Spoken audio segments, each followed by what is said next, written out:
तो सबसे पहले ये क्रिएशनल पैटर्न्स को एक बार आपको मैं जल्दी से बता देता हूँ कि क्रिएशनल पैटर्न की कैटेगरी में जिस पे हमारा जो फोकस था वो ये था कि ऑब्जेक्ट्स की क्रिएशन और ऑब्जेक्ट्स की क्रिएशन और कॉन्फ़िगरेशन, इस पे हमारा फोकस था इस कैटेगरी में। तो इस कैटेगरी में हमने 3 पैटर्न्स पढ़े हैं। नंबर 1 जो हमने पढ़ा था सिंगलटन पैटर्न में ये था कि हमारा फोकस ये था कि हम ऐसी सिचुएशन या ऐसा सिनारियो एक्सपेक्ट कर रहे हैं कि अगर कोई ऐसा सिनारियो आ जाए जहाँ पे हमें एक से ज़्यादा ऑब्जेक्ट ना बनाने हो, मतलब एक क्लास का एक ही ऑब्जेक्ट बनाना हो, तो उसके लिए हमारे पास क्या है, सिंगलटन डिज़ाइन पैटर्न। उसके बाद हमने दूसरा जो पैटर्न स्टडी किया था वो था आपके पास फैक्ट्री डिज़ाइन पैटर्न में हमने क्या पढ़ा था? फैक्ट्री डिज़ाइन पैटर्न में हमने ये पढ़ा था कि अगर आपके पास लेट्स से कोई एप्लीकेशन है और फैक्ट्री डिज़ाइन पैटर्न टारगेट कर रहा है हाई कपलिंग को, कि अगर आप फैक्ट्री डिज़ाइन पैटर्न को यूज़ करते हैं तो आप हाई कपलिंग को लो कपलिंग में चेंज कर सकते हैं। तो आपको एक एग्जांपल दी थी कि हमारे पास सिनारियो ये आता है कि आपके पास एक इनहेरिटेंस बेस्ड कोई स्ट्रक्चर बना हुआ है जिसमें आपके पास चाइल्ड क्लासेस है, जैसे आपको यहाँ पे नज़र आ रही है। तो चाइल्ड में से किसी एक क्लास का ऑब्जेक्ट बनना है, उसमें यूज़ होना है। तो हमने क्या किया था, हमने आपको भी बताया था कि यहाँ पे हमने डायरेक्टली क्लाइंट क्लास जो हमारी मेन क्लास है उसमें हमने डायरेक्टली वो कोड लिख दिया है जिसमें वो लॉजिक हमने लिखी थी। कौन सी लॉजिक लिखी थी? जिसमें हम बता रहे हैं कि भाई यूज़र जो इनपुट देगा उसके हिसाब से हम उसकी चॉइस के हिसाब से हम उसका एक्शन करेंगे। तो यूज़र की अगर चॉइस 1 है तो ये सब क्लास 1 का ऑब्जेक्ट बनेगा और उसके फंक्शन कॉल होगा। यूज़र की चॉइस 2 है तो सब क्लास 2 का ऑब्जेक्ट बनेगा। ये सारी डिटेल हमने डिटेल से की थी। तो यहाँ पे क्या थी, कपलिंग ज़्यादा थी, हमने डायरेक्टली इनको कपल कर दिया। तो हमने कहा था इस कपलिंग को हमने कम करना है। तो फैक्ट्री डिज़ाइन पैटर्न में हमने क्या कहा था कि आप एक और क्लास यूज़ करें जो इन दोनों के दरमियान पे यूज़ हो, ठीक है, और वो आपको ऑब्जेक्ट से डिफाइन करके दे। तो इस पर हमने डिटेल से बात की थी। तो फैक्ट्री डिज़ाइन पैटर्न आपका क्या करता है, आपके हाई कपलिंग को लो कपलिंग में कन्वर्ट करता है। डिटेल से वीडियो में ये चीज़ आपको प्रीवियस लेक्चर्स में मिल जाएगी। उसके बाद जो तीसरा पैटर्न हमने पढ़ा that was builded design pattern. Builded design pattern में हमने ये बात की थी कि आपके पास जो ऑब्जेक्ट्स हैं तो हर ऑब्जेक्ट की समटाइम ऐसा हो सकता है कि हर ऑब्जेक्ट की दूसरे से नेचर डिफरेंट हो। तो इस पैटर्न में हमने ये कहा था कि आपको किसी क्लास के ऑब्जेक्ट्स क्रिएट करने हो with different behaviours, different nature, तो आप क्या करो, बिल्डर डिज़ाइन पैटर्न यूज़ करो। बिल्डर डिज़ाइन पैटर्न आपके पास क्या करेगा, बजाय इसके कि आप जो डेटा मेंबर्स यूज़ नहीं हो रहे उसकी वैल्यू नल करो, बजाय इसके कि आप क्या करो, आप वहाँ पर इस तरह से फंक्शंस बना लो और फंक्शंस के अंदर आप उनकी वैल्यूज़ को सेट करने का मैकेनिज्म सेट कर दो और उसके बाद जिस ऑब्जेक्ट को जितने डेटा मेंबर्स चाहिए वो उतने फंक्शंस कॉल करेगा और उस तरह ये काम होगा। इस पर भी हमने डिटेल से बात की। उसके बाद हम दूसरी कैटेगरी पे मूव हुए थे, that was structural design patterns. और इस कैटेगरी में हमने ये बात की थी कि इस कैटेगरी में हम ये पढ़ेंगे स्टैटिक स्ट्रक्चर क्लासेस का, कि जो आपके पास क्लासेस हैं उनका स्ट्रक्चर कैसा होना चाहिए। स्ट्रक्चर से मतलब ये है कि अभी तक आप जो स्ट्रक्चर पढ़ते हो तो उसमें या आप इनहेरिटेंस यूज़ करते हो, ठीक है, या आप कोई और एसोसिएशन का मैकेनिज्म यूज़ करते हो, लाइक आप कंपोजिशन वगैरह यूज़ करते हो, ठीक है। तो यहाँ पे आपको मैंने ये बताया कि समटाइम्स ऐसी सिचुएशन आ जाएगी कि ना आप कंप्लीटली फुली इनहेरिटेंस यूज़ कर सकते हो ना आप कंपोजिशन यूज़ कर सकते हो। आप इन दोनों को कंबाइन करो, आपको एक बेटर सोल्यूशन नज़र आएगा। तो इस पे भी हमने डिटेल से डिस्कशन की थी और एक एग्जांपल हमने देखी थी। वो एग्जांपल क्या थी, वो आपके पास ये एग्जांपल थी, ये शेप वाली एग्जांपल दी थी जिसमें हमने 2 हायरार्कीज़ बनाई और इनको कंपोज किया है। तो इसकी डिटेल्स भी आपको वीडियोस में मिल जाएगी, ठीक है। तो ये अभी तक हमने ये काम किया है। स्ट्रक्चर पैटर्न की कैटेगरी में हम एक दूसरा डिज़ाइन पैटर्न पढ़ते हैं जो अभी डिटेल से पढ़ेंगे, ठीक है, जिसे हम कहते हैं एडॉप्टर डिज़ाइन पैटर्न। देखिए, एडॉप्टर डिज़ाइन पैटर्न के बारे में पहली बात वो क्या कहते हैं, तमहीद मानना, वो ये है कि इसका जैसे नाम है एडॉप्टर, तो क्वेश्चन ये है कि ये क्या एडॉप्ट करता है, ठीक है। तो adapter design pattern basically it allows objects with incompatible interfaces to collaborate. क्या कह रहा है, सिंपल वर्ड्स में एग्जांपल दे के आपको मैं ये बताता हूँ ये पैटर्न आपसे ये कह रहा है कि समटाइम्स हमारे पास ऐसी सिचुएशन आ जाती है जहाँ पे इनकम्पैटिबिलिटी का मसला आता है।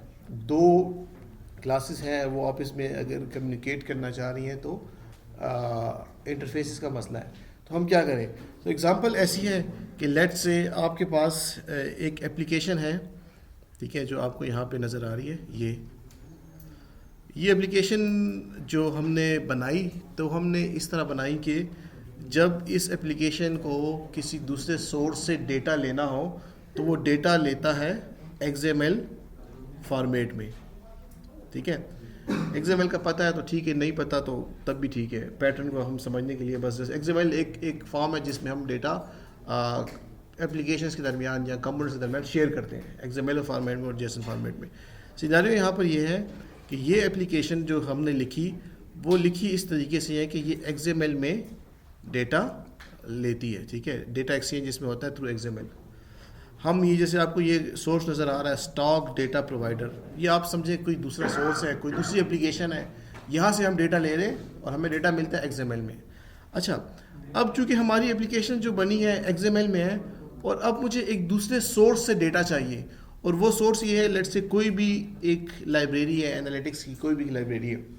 अब वो जो लाइब्रेरी है, वो लाइब्रेरी हमें जो डेटा जिस फॉर्म में सेंड करती है, वो फॉर्म क्या है? वो फॉर्म है आपके पास JSON। अब मसला ये है कि हमारी जो एप्लीकेशन है वो सिर्फ XML बेस है, XML को समझती है, वो JSON की फॉर्मेट को नहीं समझती। तो अब हम क्या करें? अब हम ये एक तरीका तो ये है कि हम ये करें कि ये जो हमारी एप्लीकेशन है जो पहले XML में है, इसको चेंज कर दें किस पे?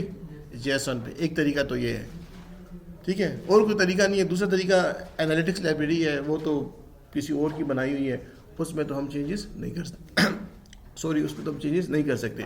तो अब एडाप्टर पैटर्न आपसे ये कहता है कि जब इस तरीके से इनकम्पैटिबल इंटरफेसेस आए तो आप क्या करें? आप एक तीसरा कंपोनेंट बीच में ऐड करें जो इस कन्वर्जन का काम करेगा। सिमिलरली जैसे आप प्रोग्रामिंग में जब पढ़ते हो, ट्रांसलेटर के बारे में पढ़ते हो, देखिए कंप्यूटर आपकी मशीन लैंग्वेज समझती है, आप जो हो वो हाई लेवल लैंग्वेज समझते हो, दोनों को कम्युनिकेट कराने के लिए, क्योंकि दोनों एक इनकम्पैटिबल इंटरफेस है। हमें मशीन लैंग्वेज नहीं समझ आती और कंप्यूटर मशीन लैंग्वेज के अलावा दूसरी लैंग्वेज समझता नहीं है, तो हम क्या करते हैं? ट्रांसलेटर यूज़ करते हैं। सिमिलरली यहाँ पे भी यही काम हो रहा है कि एडाप्टर पैटर्न ये कहता है कि आप इस तरीके से जब आपके पास इनकम्पैटिबल इंटरफेसेस का मसला है तो आप एक और कंपोनेंट बनाओगे। उस कंपोनेंट का क्या काम होगा? उस कंपोनेंट का ये काम होगा कि वो XML टू JSON कन्वर्जन करेगा। सिंपल एडाप्टर पैटर्न आपको ये कहता है। तो देखिए ये पैटर्न ऐसा है ना कि इसके लिए ये और इसके बाद जो पैटर्न है उसके लिए कोड इसलिए मैंने नहीं दिखाया क्योंकि क्लास टू क्लास के दरमियान कोई ऐसे सेंस बन नहीं रहा था कोडिंग प्रोग्रामिंग एग्जांपल देने का। जैसे इससे पहले पैटर्न्स पढ़े तो मैंने आपको प्रोग्रामिंग एग्जांपल दी, इसमें यहाँ पे प्रोग्रामिंग का कोई सिंपल सिनारियो से होती नहीं थी। इस तरह XML JSON और एक बड़े सिनारियो से समझाना पड़ता है, तो वो उसके लिए काम थोड़ा ज़्यादा करना पड़ता है, ठीक है। तो इसलिए इस पैटर्न में आपको जस्ट कोड नहीं दिखा रहा, लेकिन आपको समझा दिया कि ये पैटर्न आपको क्या बताता है। ये पैटर्न आपको ये बताता है कि आपने जब इनकम्पैटिबल इंटरफेसेस आए तो आप एक नया कंपोनेंट ऐड करोगे जिसका काम क्या होगा? वो दो इनकम्पैटिबल इंटरफेसेस के दरमियान आपको कम्युनिकेट करा कर देगा। Simple is that. ये पैटर्न आपको सिर्फ ये कहता है, इसलिए इसका नाम है एडाप्टर डिज़ाइन पैटर्न, ठीक है। इसके बाद एक और पैटर्न हम देखते हैं, ब्रिज तो हमने देख लिया था, जो है प्रॉक्सी पैटर्न। प्रॉक्सी पैटर्न आपको क्या कहता है? प्रॉक्सी डिज़ाइन पैटर्न, प्रॉक्सी का नाम तो सबने सुना होगा, ठीक है। क्या करता है प्रॉक्सी? अटेंडेंस वाली प्रॉक्सी की बात नहीं कर रहा, ठीक है। अच्छा जी हाँ, अच्छा अब दो तीन काम है। देखिए प्रॉक्सी पैटर्न का मकसद क्या है? प्रॉक्सी नॉर्मली आप अगर इस सिनारियो को देखें, सिनारियो ऐसा है कि आपके पास बैक एंड पे एक डेटाबेस है, ठीक है। फ्रंट एंड पे लेट्स से आपके पास कोई एप्लीकेशन का इंटरफेस है जिसके थ्रू क्लाइंट जो है वो इंटरेक्ट कर रहा है। क्लाइंट की रिक्वेस्ट प्रॉक्सी से होकर डेटाबेस को जाती हैं, ठीक है।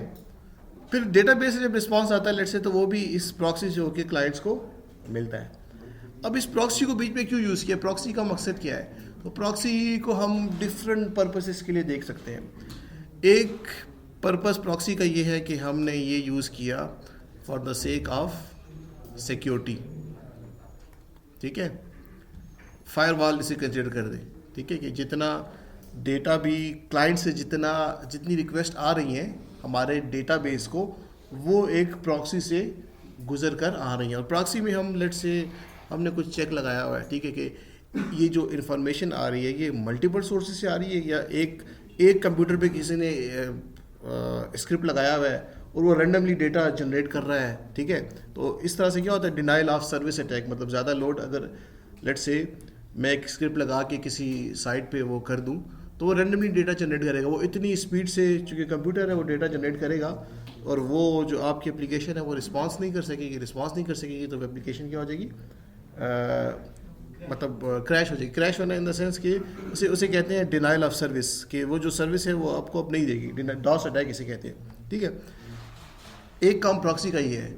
दूसरा काम प्रॉक्सी का हम ये करते हैं कि यहाँ पर हमने जो प्रॉक्सी है यहाँ पे हमने एक तो सिक्योरिटी वाला फायरवॉल वाला काम कर लिया, दूसरा काम ये कर लिया कि यहाँ पे आपके पास लोड बैलेंसर होगा। ये भी हो सकता है। लोड बैलेंसर का काम क्या है, ये जो रिक्वेस्ट आ रही है इस मिडलवेयर को, प्रॉक्सी को या लोड बैलेंसर को, लोड बैलेंसर ये देखता है कि मेरे पास जो डेटाबेसेस हैं, let's say now I am assuming कि हमारे पास 2 डिफरेंट मशीन्स पर डेटाबेस पड़ा हुआ है, एक ये आपके पास मशीन 1 है और ये आपके पास मशीन 2 है। तो ये लोड बैलेंसर ये देखेगा कि इस वक्त किस मशीन पे कितना लोड है, ये जो इनकमिंग ट्रैफिक आ रही है मुझे इसको मशीन 1 को सेंड करना है या मशीन 2 को। तो ये काम क्या हो रहा है, लोड बैलेंसिंग, लोड को बैलेंस किया जा रहा है कि सारी ट्रैफिक किसी एक मशीन को ना दे दी जाए, इसको इक्वली डिस्ट्रीब्यूट कर दिया जाए। तो प्रॉक्सी का ये काम भी हो सकता है, इसमें हम ये काम भी कर सकते हैं। तीसरा इसका एडवांटेज, कि इस पैटर्न का एक एडवांटेज आपको सिक्योरिटी बता दिया, एक एडवांटेज आपको लोड बैलेंसिंग का बता दिया, एक तीसरा एडवांटेज आपको बताता हूँ। लेट्स से हम अगर परफॉर्मेंस को देखें तो परफॉर्मेंस का यहाँ पे मतलब ये है कि आपकी जितनी भी रिक्वेस्ट है वो प्रॉक्सी से होकर डेटाबेस को जा रही है ना। तो सिनारियो ऐसा है, लेट्स से आपका फ्लेक्स का सिनारियो देख लेते हैं, ठीक है। लेट्स से जब रिज़ल्ट आपका आ गया तो अब उस वक्त पता है कि उस वक्त रिज़ल्ट सब स्टूडेंट्स जो है वो क्या क्यूरी कर रहे होंगे पोर्टल पर रिज़ल्ट के बारे में, ठीक है। तो अब हमें पता है कि इस एक ख़ास टाइम पे मोस्ट ऑफ द जो क्यूरीज है वो हमें आएंगी रिगार्डिंग रिज़ल्ट, सही है। तो हम क्या करें, अब हर रिक्वेस्ट प्रॉक्सी पे आती है, प्रॉक्सी आगे डेटाबेस को फॉरवर्ड करता है, तो आपकी डेटाबेस पे लोड क्या है, बहुत ज़्यादा है। तो हम ये कर सकते हैं कि वो टेबल डेटाबेस के अंदर, वो टेबल जिसमें रिज़ल्ट से रिलेटेड इंफॉर्मेशन है, उसकी एक कॉपी हम क्या कर दें, यहाँ प्रॉक्सी पे रख दें। प्रॉक्सी पे रखने से क्या होगा, प्रॉक्सी सर्वर पर रखने से क्या होगा, वो जो यूज़र की रिक्वेस्ट है वो उसको यहीं से मिल जाएगी, बजाय इसके कि पहले रिक्वेस्ट प्रॉक्सी पे जाए, प्रॉक्सी के बाद फिर डेटाबेस पे जाए। तो वो क्या कर दिया, वो जो स्पेसिफिक रिक्वेस्ट है, जो हमने ये देखा कि अब इस टाइम पे इसकी डिमांड ज़्यादा और ज़्यादातर नंबर ऑफ़ स्टूडेंट्स जो हमें रिक्वेस्ट कर रहे हैं वो रिगार्डिंग जो क्यूरीज कर रहे हैं वो रिजल्ट है, तो हमने उस टेबल का एक व्यू कह ले या उस टेबल की कॉपी कह ले, वो हमने इस प्रॉक्सी सर्वर पर रख दी। अब जो रिक्वेस्ट है, जितनी भी रिक्वेस्ट है वो क्या है, वो प्रॉक्सी पे जाएंगी और प्रॉक्सी से ही रिस्पॉन्स मिल जाएगा। तो अगेन क्या किया हमने, यहाँ पर सर्वर पे जो लोड था उसको कम कर दिया थ्रू प्रॉक्सी। तो ये पैटर्न आपको, नाम इसका प्रॉक्सी है, ठीक है। और जो इसकी जो यूज़फुलनेस है वो सिर्फ प्रॉक्सी नहीं है कि सिक्योरिटी के लिए भी जो मिडलवेयर कंपोनेंट है यूज़ हो सकता है, आपके लोड बैलेंसिंग के लिए भी यूज़ हो सकता है, आपकी परफॉर्मेंस के लिए भी ये चीज़ यूज़ हो सकती है। तो अगेन ये पैटर्न ऐसा है कि आपके पास सिंपल क्लासेस की एग्जांपल देने से वो चीज़ नहीं आती। इसके लिए एप्लीकेशन आपकी बड़ी एप्लीकेशन और क्लाइंट सर्वर वे में हो तो फिर ये पैटर्न आपको ज़्यादा अच्छी तरीके से उसकी एग्जांपल हो सकती है। सिंपल कोड में आपको अभी इसका ऐसा नहीं दिखा सकता कि जहाँ पे ये प्रॉक्सी पैटर्न और ये चीज़ हो। ठीक है, क्वेश्चन है कोई? अच्छा जी, तीसरी कैटेगरी पे मूव करते हैं हम, और उस पे मूव करने से पहले, अच्छा वो दूसरे उसमें है, उस पे मूव करने से पहले आपसे क्वेश्चन करता हूँ। देखें, तीसरी जो कैटेगरी है ना वो है बिहेवियरल पैटर्न्स। ठीक है, तो हमने दो कैटेगरीज पढ़ी ना, क्रिएशनल कैटेगरी में हमारा जो फोकस था वो ऑब्जेक्ट्स की क्रिएशन पे था, कैसे क्रिएशन होगी। ठीक है, और ऑब्जेक्ट से दूसरे ऑब्जेक्ट्स का जो लिंक है वो कैसे होगा, वो कपलिंग वाली वो बातें की। अच्छा, दूसरी जो अभी जो कैटेगरी देखी जिसमें एक ब्रिज डिज़ाइन पैटर्न देखा और दो अभी देखा, तो यहाँ पे हमारा जो फोकस था, जैसे उसका नाम था स्ट्रक्चरल, तो स्ट्रक्चर पे फोकस था कि भाई कंपोनेंट्स हैं, क्लासेस हैं, कैसे उनका स्ट्रक्चर होना चाहिए, इस पे बात की। अब तीसरी कैटेगरी जो आपको नज़र आ रही है पैटर्न्स के अंदर वो है बिहेवियरल पैटर्न्स। तो मुझे आप ये बताएं कि आपको बिहेवियर के नाम से क्या आपके माइंड में आता है, आप क्या एज्यूम कर रहे हैं कि बिहेवियरल पैटर्न्स की कैटेगरी में हम क्या स्टडी करने जा रहे हैं?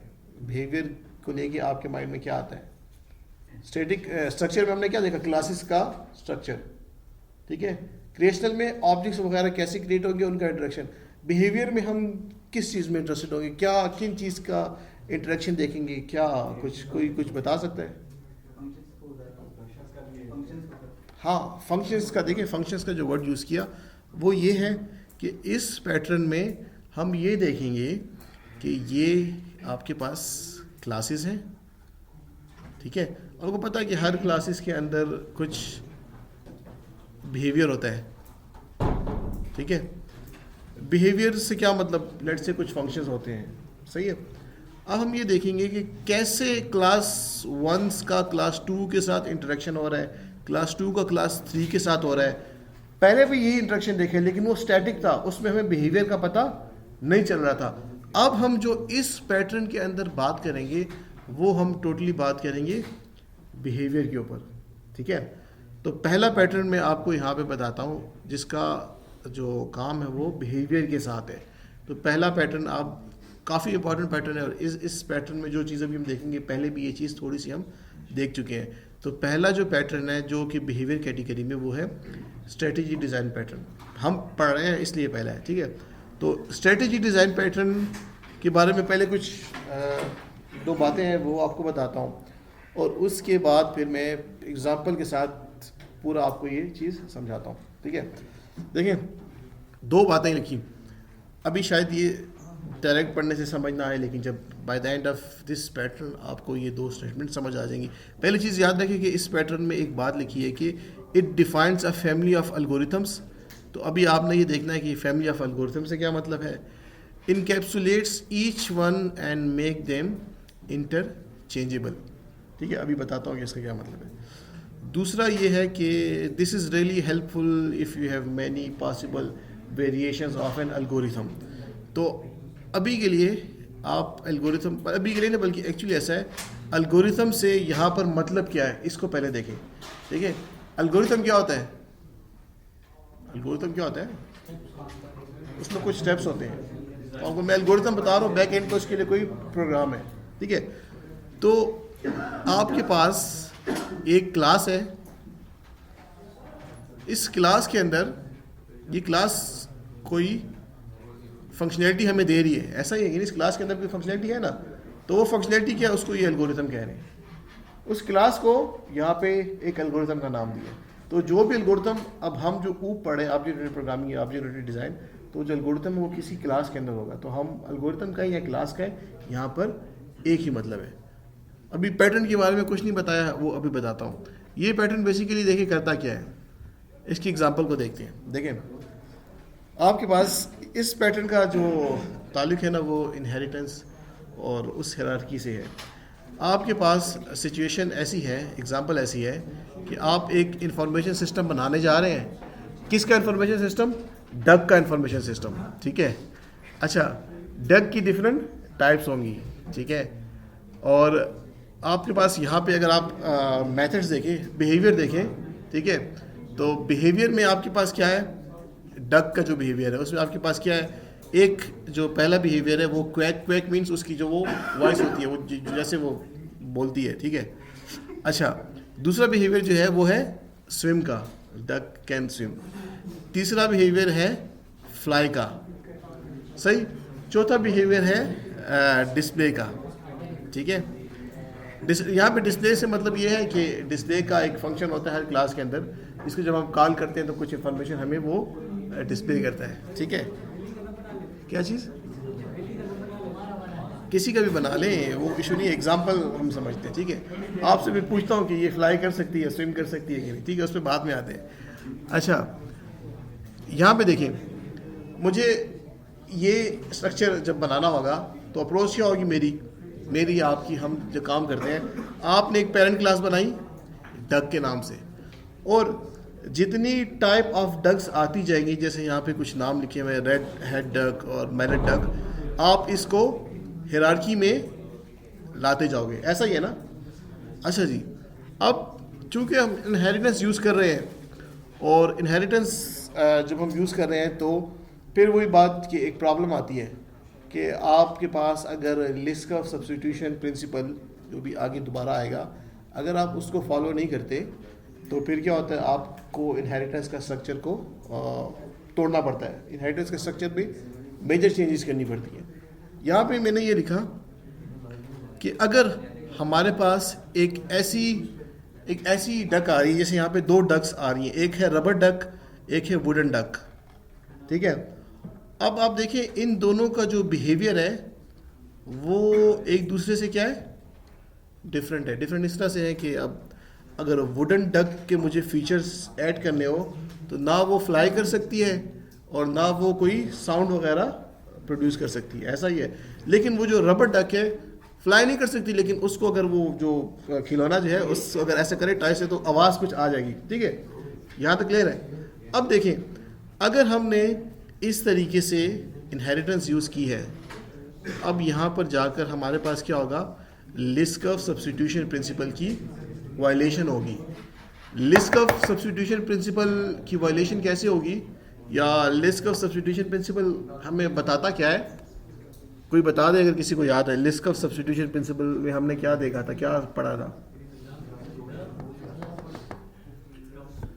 लिस्ट ऑफ सब्स्टिट्यूशन प्रिंसिपल में हमने ये देखा था कि ऑब्जेक्ट ऑफ सब class should be replaceable by the object of it parent class. क्या मतलब इसका था, रिप्लेस का मतलब ये नहीं कि पेरेंट क्लास को हटाकर आप चाइल्ड क्लास को यूज़ करो। उसमें हमने ये कहा था कि आपके पास, जैसे आपको यहाँ पर जो पेरेंट क्लास नज़र आ रही है, यहाँ पर अगर आप देखें तो इसको रिप्लेस करने का मतलब ये है कि ये पेरेंट क्लास आपके पास एक एब्स्ट्रैक्ट क्लास होगी, इसके अंदर आपके पास कुछ एब्स्ट्रैक्ट मेथड्स होंगे। अब जितने भी एब्स्ट्रैक्ट मेथड्स हैं, जितनी भी चाइल्ड क्लासेस हैं, सबको उसकी क्या देनी है, इम्प्लीमेंटेशन देनी है, ऐसा ही है। तो जो क्लास जो पेरेंट में एब्स्ट्रैक्ट मेथड्स है उसको उसकी इम्प्लीमेंटेशन प्रोवाइड कर रहा है, इट्स मीन कि that class is replacing that parent object. बात समझ आ गई। यहाँ पे जो वहाँ पे जो रिप्लेसेबल का मतलब यूज़ किया था ना, उसका मतलब ये है कि पेरेंट क्लास में जितने भी एब्स्ट्रैक्ट मेथड्स हैं, जो क्लास भी उसको डिराइव करे तो वो उन एब्स्ट्रैक्ट मेथड से क्या दे, इम्प्लीमेंटेशन दे।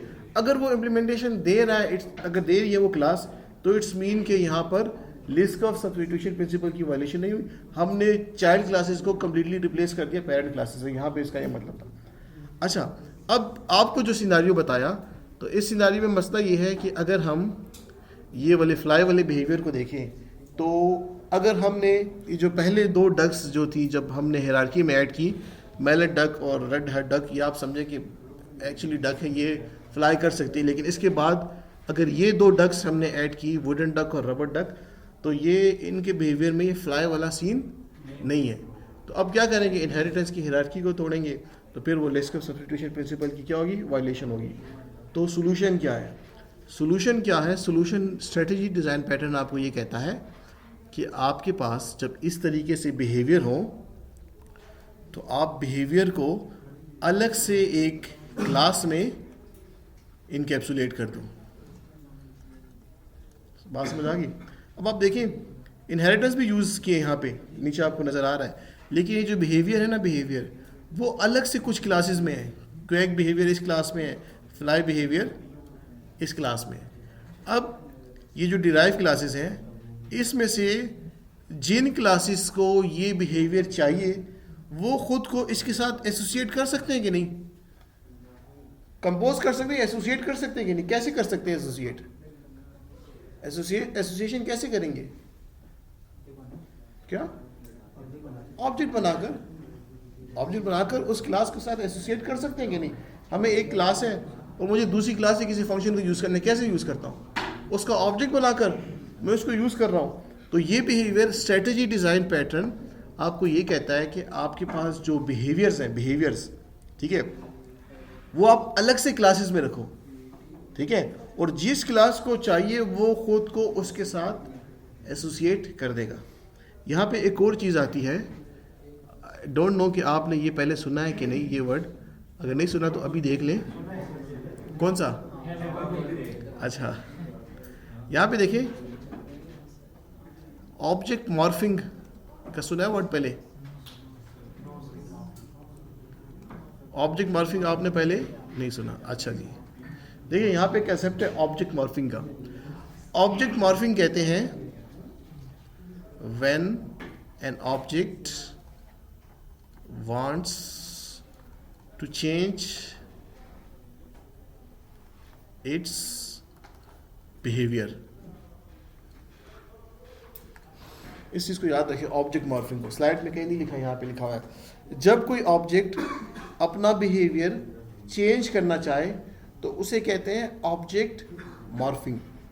अब कब एक ऑब्जेक्ट अपना बिहेवियर चेंज करना चाहे या ऐसी सिचुएशन आ सकती है, मैं आपको इसकी एग्जांपल देता हूँ। देखिए,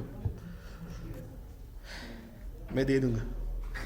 अच्छा, देखिए, आपके पास सिनारियो ऐसा है कि हमारे पास एक एम्प्लॉय है और वो जो एम्प्लॉय है वो अभी हमारे पास जो काम कर रहा है वो एज आ इंटर्नी काम कर रहा है, ठीक है। अब जब एज आ इंटर्नी काम कर रहा है तो उसका जो बिहेवियर होगा वो जो आपके पास नॉर्मल एम्प्लॉय है जो एक्चुअल में यहाँ पे सैलरी पे है, लेट्स से, उससे उसका बिहेवियर क्या होगा? डिफरेंट होगा, थोड़ा सा डिफरेंट होगा, क्योंकि शायद इंटर्नी एम्प्लॉय को हम सैलरी या पे ना करते हो, लेकिन जो आपका एक्चुअल एम्प्लॉय है उसको हम पे करते हैं। बात समझ आ गई? अब क्या होगा, after let's say some time after 6 months या जब भी उसका वो ड्यूरेशन ख़त्म होता है, ये इंटर्नी एम्प्लॉय आपका प्रमोट हो गया नॉर्मल एम्प्लॉय में। मतलब पहले इंटर्नी था, अब उसको यहाँ पे इंटर्नशिप उसकी ख़त्म हो गई, उसको यहाँ पे जॉब मिल गई, अब यहाँ पे वो एम्प्लॉय हो गया। अब यहाँ पे एक तरीका तो ये है कि ये एम्प्लॉय आपका जो इंटर्नी एम्प्लॉय है इसके ऑब्जेक्ट को ख़त्म करें और दूसरा ऑब्जेक्ट बनाएं, कौन सा? नॉर्मल एम्प्लॉय का। लेकिन हम ये कहते हैं कि अगर दूसरा ऑब्जेक्ट बनाए तो फिर ये दो अलग ऑब्जेक्ट हो जाएंगे, और अगर प्रीवियस ऑब्जेक्ट्स को हम डिलीट करते हैं तो प्रीवियसली उसका जितना डेटा है वो जितनी वो भी ख़त्म हो जाएंगी। तो हम क्या करें कि इस सिचुएशन से हम डील कर सकें? तो देखिए, स्ट्रेटजी पैटर्न आपको क्या कहता है? स्ट्रेटजी पैटर्न आपको ये कहता है कि जब आपने डिज़ाइन किया है और उस डिज़ाइन में आपको ये लगता है कि मतलब इन फ्यूचर हमारे पास जो नए एम्प्लॉयज़ आ सकते हैं या कुछ भी नई अपडेट होती है उसमें किसी ऑब्जेक्ट का बिहेवियर चेंज होता है, तो आप सिंपल इनहेरिटेंस यूज़ ना करें, आप स्ट्रेटजी पैटर्न को यूज़ करें। और आपकी अप्रोच क्या होगी? आपकी अप्रोच ये होगी कि आपके पास आपने बिहेवियर्स को यूं क्लासेस के अंदर इनकैप्सुलेट कर दिया होगा, बिहेवियर 1, बिहेवियर 2 और इसी तरह बिहेवियर 3। अब देखिए यहाँ पर ज़रा, जब ये क्लास का जो ऑब्जेक्ट था इंटर्नी, जब वो इंटर्नी था तो उसका बिहेवियर लेट्स से कुछ भी था वो यहाँ पर मेंशन है। लेट से उसका बिहेवियर जैसे ये था कि वो क्लास बी के साथ एसोसिएट था, लेकिन अब चूंकि वो इंटरनी से प्रमोट हो गया एज अ नॉर्मल एम्प्लॉय, तो उसका बिहेवियर चेंज होगा। तो अब देखिए अगेन वो जो डिज़ाइन प्रिंसिपल्स की हम बात करते हैं, हम कहते हैं कि चेंज आप करें लेकिन एग्जिस्टिंग क्लासेस में चेंज ना करें। ऐसा ही हमने जो जितने प्रिंसिपल्स पढ़े तो हमारी कोशिश होती है कि जो एग्जिस्टिंग चीज़ है उसको हम उसमें चेंज ना करें, क्योंकि उसको चेंज करने से या उसको स्ट्रक्चर चेंज करने से दोबारा से उसको टेस्ट करना पड़ेगा। तो हम कहते हैं कोई ऐसी स्ट्रेटजी हो कि वो चेंज अडॉप्ट हो सके। तो देखिए हमें स्ट्रेटजी डिज़ाइन पैटर्न ये कहता है कि आपने जो बिहेवियर्स हैं जहाँ पे आपको चेंज एक्सपेक्टेड है उसको आपने अलग से क्लासेस बनाकर वहाँ पे रख दिया। अब जब ये इंटरनी पहले इस क्लास के साथ एसोसिएट था, ठीक है, अब चूंकि इसका बिहेवियर चेंज हो गया तो ये खुद को दो और क्लासेस के साथ एसोसिएट करेगा। तो माइनर चेंज से हम हमारा काम करते हैं, समझ आ गया। एसोसिएशन कैसे होती है, सिंपल ऑब्जेक्ट बना के उसके साथ कर दिया। अगर आपने इस तरह से बिहेवियर नहीं रखा और इनहेरिटेंस की हायरार्की बनाई है तो फिर आप इस नए एम्प्लॉय के लिए या तो दूसरा अलग ऑब्जेक्ट बनाया है, इसको डिलीट किया, या तो आपको इनहेरिटेंस के स्ट्रक्चर को क्या करना पड़ेगा, चेंज करना पड़ेगा। तो आपको स्ट्रेटजी डिज़ाइन पैटर्न ने क्या सिखाया कि आपके पास जो बिहेवियर है उसको बिहेवियर को आप क्लासेस के अंदर रखो, और जब जिसको जो बिहेवियर चेंज करना पड़ जाए वो उस क्लास के साथ खुद को क्या कर दे, एसोसिएट कर दे। ये इस पूरे स्ट्रेटजी डिज़ाइन पैटर्न का कंसेप्ट है। अच्छा जी, इस पैटर्न में कोई क्वेश्चन है? इसका कोड भी थोड़ा सा कोड इसका यहाँ पे आपको मैंने इधर ऐड किया हुआ है, इसको ज़रा देख लें, ठीक है। और देखें अब अगर मैं आपको कोड किसी के पैटर्न का नहीं भी दिखाता ना, तो देखें तो हम पैटर्न में कोई हट कर नई चीज़ नहीं देख रहे, कोई नया कंसेप्ट मैंने इंट्रोड्यूस नहीं कराया। वही इनहेरिटेंस, वही कंपोजिशन, वही एसोसिएशन है, जस्ट आपको स्ट्रेटजीज बताई जा रही है कि भाई कैसे आप बिहेवियर को क्लासेस के अंदर रखो, एसोसिएट कर लो। यहाँ पे ये सिनेरियो है तो कंपोजिशन यूज़ ना करो, इनहेरिटेंस यूज़ करो, ये करो, ये ना करो, इस तरह की चीज़ें आपको बताई जा रही है, ठीक है। अच्छा, अब आते हैं दूसरे पैटर्न की तरफ, स्टेट डिज़ाइन पैटर्न। ज़रा इसको समझें, ठीक है। स्टेट डिज़ाइन पैटर्न क्या कहता है आपको? अगेन ये बिहेवियर पैटर्न है, बिहेवियर पैटर्न की कैटेगरी में है। और क्यों हम इस पैटर्न को पहले ये देखेंगे, हम इस पैटर्न में क्या मेन बात है, क्यों हम इसको पढ़ रहे हैं। तो देखिए मैं सिंपली आपको एक एग्जांपल देता हूँ और फिर इस थ्योरी की तरफ आते हैं, या पहले चले थ्योरी देख लेते हैं फिर एग्जांपल की तरफ जाते हैं। पहली बात स्टेट डिज़ाइन पैटर्न के बारे में ये है कि this pattern allows an object to change its behaviour when its internal state changes. Number 1 बात ये होगी। अभी इसको जब तक एग्जांपल नहीं दूंगा ना ये चीज़ क्लियर नहीं होगी। दूसरी बात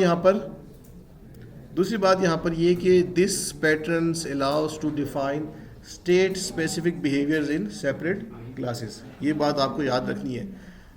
देखिए ये पैटर्न आपको कहता क्या, ये पैटर्न आपको ये कहता है कि आपके पास मेरा आपसे एक क्वेश्चन है कि why we are interested in states. ये मेरा आपसे क्वेश्चन है। हमने स्टेट मशीन डायग्राम देखी थी, पेपर में आपको क्वेश्चन दिया था, आपने वो डायग्राम बनाई, फिर मैंने उसको देखा, ठीक है। आप फिर मेरा क्वेश्चन ये है कि हम स्टेट्स में क्यों इंटरेस्टेड होते हैं? क्योंकि इसमें हाँ इवेंट्स अकर होते हैं और हम चेंज हमारा फोकस होता है कि कहाँ चेंज आ रहा है। अच्छा, अब यहाँ पर देखें एक ये चेंज या स्टेट में हम इंटरेस्टेड इसलिए होते हैं कि आपका ऑब्जेक्ट या आप जिस स्टेट में हो उस स्टेट में आपका एक्शन डिफरेंट होगा।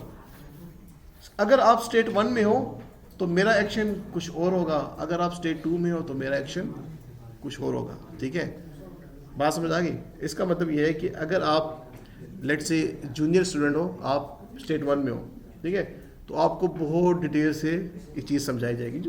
जैसे जैसे आप नेक्स्ट लेवल पे आते हो, आप सीनियर होते हो, आपकी अंडरस्टैंडिंग अच्छी हो जाती है, फिर आपको लेट से इतनी डिटेल से ना भी समझाओ तो आपको समझ आ जाती है। तो स्टेट 1 में जब आप थे मेरा एक्शन दूसरा था, स्टेट 2 में जब आप गए तो मेरा एक्शन दूसरा है। तो इसी तरह आप देखें, आपको एक एग्जांपल मैं देता हूँ। प्लीज़। और उस एग्ज़ाम्पल का कोड भी मैंने किया हुआ है, वो कोड भी आपके साथ शेयर हो जाएगा।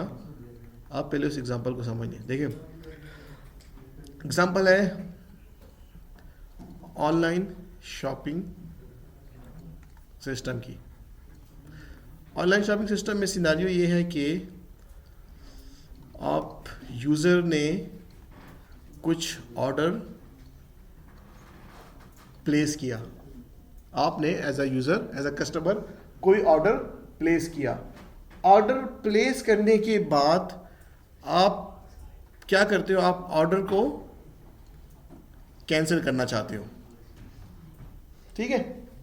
ऑर्डर प्लेस करने के बाद आप ऑर्डर को कैंसिल करना चाहते हो। अब आपका जो ये ऑर्डर, जब ये जो आपका एक्शन है ऑर्डर कैंसिल होना, और इस एक्शन के ऊपर वो जो सिस्टम है उसका भी एक एक्शन होगा कि भाई ऑर्डर कैंसिल होना चाहिए कि नहीं होना चाहिए, कैंसिल कर सकते हैं कि नहीं। तो अब ऑर्डर कैंसिल करने के बाद आपने जब ऑर्डर कैंसिल करने की रिक्वेस्ट पुट की, तो उसके बाद ये देखा जाएगा कि जो आपका जो हमारा जो ये ऑर्डर था वो किस स्टेट में था कि कैंसिल हुआ।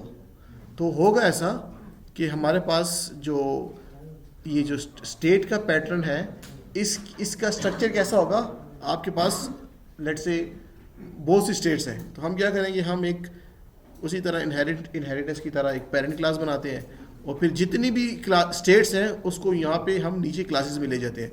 ये स्टेट 1, ये स्टेट 2 और ये स्टेट 3।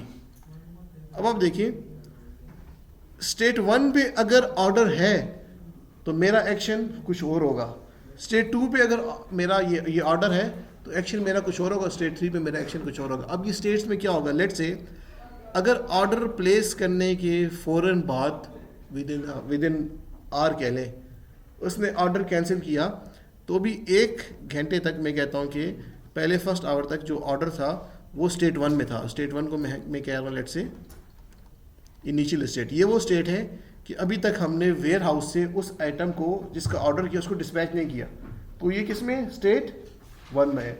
अगर स्टेट 1 में कोई ऑब्जेक्ट है और उसको कैंसिल करने की रिक्वेस्ट आती है, तो हम कहते हैं भाई इस पे हमारा एक्शन क्या होगा, हाँ कैंसिल कर दो।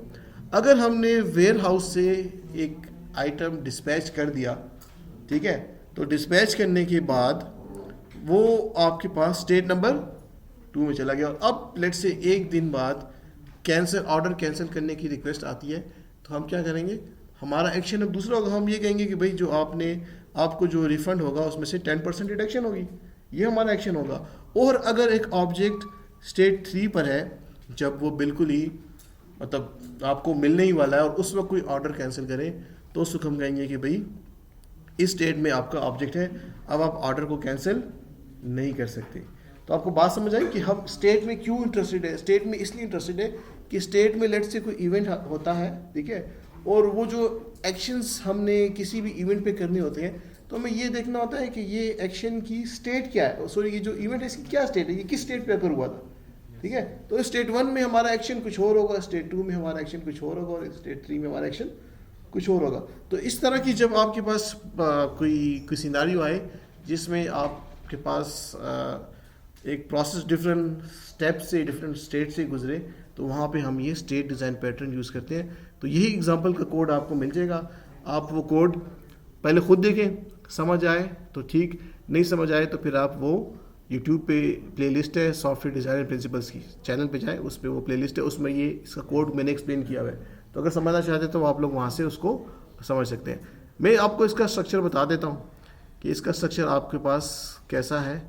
इसका स्ट्रक्चर आपके पास देखें ऐसा है। लेट्स से अगर पेपर में आपको कोई क्वेश्चन कहता हूँ कि इसको स्टेट पैटर्न के थ्रू वो डिज़ाइन करें, तो आपने इसी तरह आपके पास यहाँ पे ये पेरेंट क्लास होगी स्टेट की, और जितनी भी पॉसिबल स्टेट्स हैं, जैसे वो वेंडिंग मशीन की केस में जो स्टेट्स थी, उसको आप यहाँ पे इस तरह से सब क्लासेस के अंदर लेकर आओगे, ठीक है। तो अब इसमें से आपका ऑब्जेक्ट किसी एक स्टेट में लाई करता होगा और उसकी बेस पे आपने कोई भी एक्शन करना है। ये सिंपल सा इस तरह का ये पैटर्न है। देखिए हम इंटरेस्टेड किस में, बिहेवियर में इंटरेस्टेड है। पिछली जो पैटर्न था स्ट्रेटजी पैटर्न, वहाँ पे भी हम बिहेवियर में इंटरेस्टेड थे, बिहेवियर को अलग क्लास में रख दिया। यहाँ पे हमने क्या किया, यहाँ पे हमने स्टेट्स की बात की कि आपका जो एक्शन है वो डिपेंड करता है स्टेट पर, जिस स्टेट में होगा उसके हिसाब से आप एक्शन लोगे। तो वो यहाँ पे हमने स्टेट्स बनाई और उसकी बेस पे हमने ये सारी डिस्कशन की। लास्ट पैटर्न है वो भी इसी से मिलता जुलता है, बिहेवियर पैटर्न की कैटेगरी है जिसे हम कहते हैं चेन ऑफ रिस्पॉन्सिबिलिटी पैटर्न। ठीक है, चेन ऑफ रिस्पॉन्सिबिलिटी पैटर्न आपको कुछ इस तरीके से दिखेगा कि देखिए यहाँ पे अगर आप देखें तो आपके पास हैंडलर 1, हैंडलर 2, हैंडलर 3 ये सारी आपके पास क्लासेस है। अच्छा, ये आपके पास सारी क्या है, क्लासेस है। अच्छा, अब ये सारी क्लासेस एक दूसरे के साथ क्या है, कनेक्टेड है एक चेन की फॉर्म में। क्यों कनेक्टेड है, ठीक है, ये या इस पैटर्न को कहाँ पे यूज़ करते हैं, इसकी क्या सिग्निफिकेंस है, तो वो देखें। समटाइम्स ऐसा सिनारियो आता है कि हम एग्जांपल देख लेते हैं। देखिए आपके पास लेट से किसी कंपनी में किसी एम्प्लॉय को लीव के लिए अप्लाई करना है, या आपको कोई प्रॉब्लम आता है तो आप सबसे पहले किसके पास जाते हैं, अपने बैच एडवाइज़र के पास। अगर बैच एडवाइज़र के बस में वो काम है तो वो सीधा क्या कर देगा, कमेंट कर देगा और आप जाओगे और वो काम हो जाएगा। अगर नहीं है तो वो आगे रेफ़र कर देगा एचओडी को। हमारे केस में भी होता है, बैच एडवाइज़र से क्या रेफ़र होता है आगे एचओडी को, एचओडी से आगे डायरेक्टर को, ये काम रेफ़र होता है। सेम ये सिनारियो है कि आपके पास आप एप्लीकेशन के लिए लीव के लिए अप्लाई कर रहे हैं, ठीक है। तो अब लीव के लिए अप्लाई करने के लिए देखिए यहाँ पे एक हियरार्की होती है हर जगह, ठीक है। मतलब टीम लीड है, मैनेजर है, डायरेक्टर है, उसके ऊपर भी कोई है। तो यहाँ पे क्या करेंगे, यहाँ पे जो उसका स्ट्रक्चर होगा वो ऐसा होगा कि जो लीव की जो रिक्वेस्ट है, ठीक है, वो आपके पास ये चेन बनी हुई है ना, इस चेन की जो फर्स्ट नोड है लेट से या फर्स्ट क्लास है, इसको ये रिक्वेस्ट पुट करेंगे। अब वो इस रिक्वेस्ट को देखेगा और देखेगा कि अगर इस रिक्वेस्ट को या ये जो लीव की एप्लीकेशन आई है, ये क्लास जो थी ये आपके पास टीम लीड की क्लास थी, ये आपके पास कोई सीनियर कोई मेंबर है, यहाँ पे आपके पास मैनेजर है, ठीक है, और यहाँ पे आपके पास डायरेक्टर है। तो अगर उस रिक्वेस्ट को ये जो टीम लीड है वो फुलफिल कर सकता है तो वो इस रिक्वेस्ट को यहाँ पे फुलफिल करेगा, काम आपका हो जाएगा। अगर वो इसको फुलफिल नहीं कर सकता तो वो अपनी वर्किंग करके इस रिक्वेस्ट को अपने नेक्स्ट सक्सेसर को क्या कर देगा, पास कर देगा। अच्छा, नेक्स्ट सक्सेसर जो है अगर वो ये काम कर सकता है तो वो ये काम यहाँ पे कर देगा, यहाँ से वो काम हो गया, ठीक है, वो जो भी फंक्शन। अगर नहीं कर सकता तो वो अपने नेक्स्ट सक्सेसर को क्या करेगा, फॉरवर्ड कर देगा, ठीक है। तो देखिए यहाँ से हमें बिहेवियर पता चलता है कि अगर बिहेवियर इस तरीके से है कि जो एक काम हमने करना है वो किसी एक के कंट्रोल में नहीं है, ठीक है, या ऐसा है कि हमने चेन इसलिए भी बनाते हैं। देखें मैं आपको एक और एग्जांपल देता हूँ। देखें रिकर्जन तो अपने ही फंक्शन को बार बार कॉल करना। मैं आपको एक और एग्जांपल देता हूँ, देखिए आपके पास ये इस चेन से ना, इस चेन से ये है कि हमारे पास देखें एक इमेज है,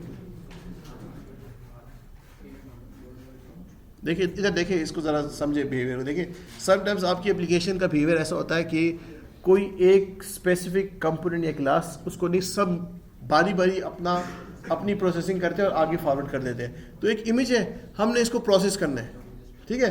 तो हमने क्या किया, इस इमेज को इस पहली क्लास को दे दिया। पहली क्लास जो है वो अपना एक्शन इस पर करेगी। अपना एक्शन क्या करेगी, लेट से इस इमेज में से कोई नॉइस होगी उसको रिमूव कर देगी, और नॉइस रिमूव करने के बाद इस इमेज को कंपोनेंट 2 या क्लास 2 को पास ऑन कर देगी। कंपोनेंट 2 अपना काम करेगा। अपना काम क्या करेगा, वो इस इमेज में देखेगा नाइस नहीं है, वो इसको मज़ीद कुछ लेट से इमेज को शार्प कर देगा। शार्प करने के बाद ये इमेज आगे पास कर देगा कंपोनेंट 3 को। कंपोनेंट 3 क्या करेगा, इस इमेज में से कोई ऑब्जेक्ट स्पेसिफिक अगर वो डिटेक्ट करना है वो उसको डिटेक्ट कर देगा, और उसके बाद ये इमेज जो है आगे फॉरवर्ड कर दी जाएगी किसी और एक्शन के लिए। तो जब आपका एक्शन इस तरह डिफरेंट स्टेट्स डिफरेंट सीक्वेंसेस या स्टेप्स से गुजरे और हर कोई अपना उस पर इनपुट दे रहा हो या हर किसी से हमने कोई फीडबैक लेना हो या हर कोई अपना कुछ काम कर रहा हो, तो आपको ये बिहेवियर जब चाहिए हो तो वहाँ पे आप ये chain of responsibility principle use करोगे, जहाँ पे हमने हर क्लास की जो रिस्पॉन्सिबिलिटीज़ हैं उनको क्या कर दिया, कनेक्ट कर दिया, तो इसलिए इसे नाम दे दिया चेन ऑफ रिस्पॉन्सिबिलिटी। ठीक है, तो कैसे एक क्लास दूसरी क्लास के साथ कम्युनिकेट, जैसे फंक्शन कॉल है, एक क्लास ने कुछ किया वो आगे पास कर दिया, तो इसका कोड भी, ये जो लीफ वाली एग्जांपल दी है ना, इसका कोड भी आपको उस पर मिल जाएगा। मतलब कोड मैं आपके साथ शेयर कर दूं, अगर आपको समझना है कि कोड में क्या हुआ है तो उसको फिर आप उन वीडियोस में देख लें। उन वीडियोस में आपको दूसरी प्लेलिस्ट है जिसमें 5-6 वीडियोस है डिज़ाइन पैटर्न एंड प्रिंसिपल्स की, उसमें मैंने ये कोड भी एक्सप्लेन किया हुआ है, उसको आप देख लें। ठीक है, मैं आपको अगेन फिंगर टिप्स पे जो 9 पैटर्न्स हमने पढ़े, हर एक पैटर्न को रिपीट कराता हूँ और उसके बाद फिर आप लोग ये मुझे क्विज़ दे दें। ठीक है।